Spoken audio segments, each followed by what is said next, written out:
बच्चों, विद्यालय से आपका परिचय बहुत पुराना है। अगर आपको विद्यालय पर 4 वाक्य लिखने के लिए कहा जाए, तो निश्चित रूप से आप आसानी से विद्यालय पर अनेक वाक्य लिख सकते हैं, क्योंकि विद्यालय को आप बहुत अच्छी तरह से जानते हैं। आपका प्रथम परिचय अपने घर और परिवार से होता है और उसके बाद दूसरे घर के रूप में आप अपने विद्यालय को ही जानते हैं। तो बच्चों, अगर विद्यालय पर आपको 4 वाक्य लिखने के लिए दिए जाएं, तो आप किस प्रकार से लिखेंगे, ये आज मैं आपको बता रही हूँ। और कक्षा 6 से 8 तक के बच्चे ये सरल वाक्य आसानी से लिख सकते हैं। परीक्षा में आपके प्रश्न आता है, चित्रं दृष्ट्वा मंजूषाया पदानि आदाय चत्वारि वाक्यानि संस्कृत भाषायां लिखत। यानी चित्र को देखिए और जो मंजूषा में पद दिए गए हैं, शब्द दिए गए हैं, उन शब्दों के माध्यम से, उन शब्दों का उपयोग करते हुए संस्कृत भाषा में 4 वाक्य लिखिए। तो चलिए हम देखते हैं मंजूषा में कौन कौन से शब्द दिए गए हैं और उससे किस प्रकार से हम 4 वाक्य बना सकते हैं। तो आप देखिए, मंजूषा में जो शब्द दिए गए हैं यहाँ आपको दिखाए जा रहे हैं। शब्द हैं छात्राः, उद्यानम, क्रीडा क्षेत्रे, वृक्षः, कक्षः, अध्यापकः, पठन्ति और विद्यालयस्य। बहुत ही आसान से, सरल से शब्द आपको दिए हुए हैं और इन शब्दों से आपका परिचय पूर्व में हो चुका है, क्योंकि जब हम संस्कृत पढ़ना शुरू करते हैं तो विद्यालय के बारे में अक्सर हमारी पुस्तक में कोई ना कोई लेख होता है और हम इन शब्दों से परिचित हो जाते हैं।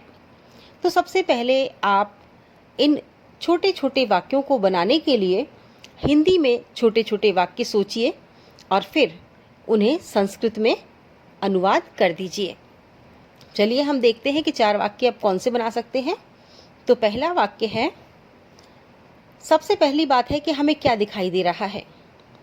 हमें एक विद्यालय का चित्र दिखाई दे रहा है, तो हम वाक्य बनाएंगे, इदं विद्यालयस्य चित्रम अस्ति। यह विद्यालय का चित्र है। अब यह विद्यालय का चित्र है, हमने देख लिया कि ये विद्यालय है। तो विद्यालय में क्या होता है, बच्चे पढ़ते हैं विद्यालय में। तो हम दूसरा वाक्य क्या बनाएंगे, अत्र छात्राः पठन्ति। यहाँ विद्यार्थी पढ़ते हैं। हमने विद्यालय का चित्र देख लिया, उसमें बच्चे पढ़ते हैं। पढ़ने के अलावा वो वहाँ पर क्या क्या करते हैं, ये भी जो हम देखते हैं विद्यालय में, उसके आधार पर ही लिखेंगे। तो तीसरा वाक्य जो हमने बनाया वो हम मंजूषा में से पहले शब्दों का चयन करेंगे। देखिए, हमने जो शब्द लिए उसमें विद्यालय से शब्द आ गया, छात्रा शब्द आ गया, और अब जो है हम क्रीडा क्षेत्रे और कक्षा शब्द का उपयोग करेंगे। तो क्या वाक्य बनेगा, क्रीडा क्षेत्रे छात्रा क्रीडन्ति। यानी खेल के मैदान में विद्यार्थी खेलते हैं। अब एक और वाक्य हमको बनाना है और जो बचे हुए शब्द हैं उनका हम उपयोग उसमें करेंगे। तो इसमें हम एक शब्द जो है समीपे उद्यानम विद्यालयस्य, इनका हम उपयोग करेंगे और वाक्य बनाएंगे, विद्यालयस्य समीपे एकः उद्यानम अस्ति। यानी विद्यालय के पास एक उद्यान है, एक बाग है। तो इस प्रकार के छोटे छोटे से शब्द बनाकर, हम छोटे छोटे से शब्दों से वाक्य बनाकर हम इस प्रश्न को बहुत अच्छी तरह से हल कर सकते हैं।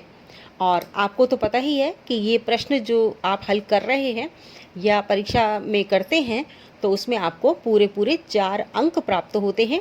प्रत्येक वाक्य का 1 अंक होता है और जहां आपको 4 वाक्य बनाने होते हैं तो 4 वाक्य के आपको 4 अंक मिलते हैं। तो इस तरह से आप भी अनेक चित्रों को देखिए, सामान्य चित्र जो रोज़मर्रा की ज़िंदगी में आपको देखने को मिलते हैं, जैसे राजमार्ग का चित्र है, जैसे चिकित्सालय का चित्र है, जैसे किसी बस स्टैंड का चित्र है, मेले का चित्र है, पार्क का चित्र है, और ग्रामीण क्षेत्र का चित्र है या शहरी क्षेत्र का चित्र है। इसके अलावा और भी ऐसे चित्र हो सकते हैं जिन्हें आप समझते हैं कि आप इनसे परिचित हैं, तो उन चित्रों को देखकर आप छोटे छोटे से वाक्य बनाने का प्रयास करें, क्योंकि हो सकता है परीक्षा में इनमें से ही कोई चित्र आपको दे दिया जाए और कह दिया जाए कि इस पर 4 वाक्य लिखिए। तो अब समय है, आप अपनी उत्तर पुस्तिका निकालें और उसमें कुछ शब्द चित्रों से संबंधित लिखें और वाक्य बनाने का अभ्यास करें। अभ्यास हो जाने पर ये प्रश्न आपको बहुत ही सरल प्रतीत होने लगेगा।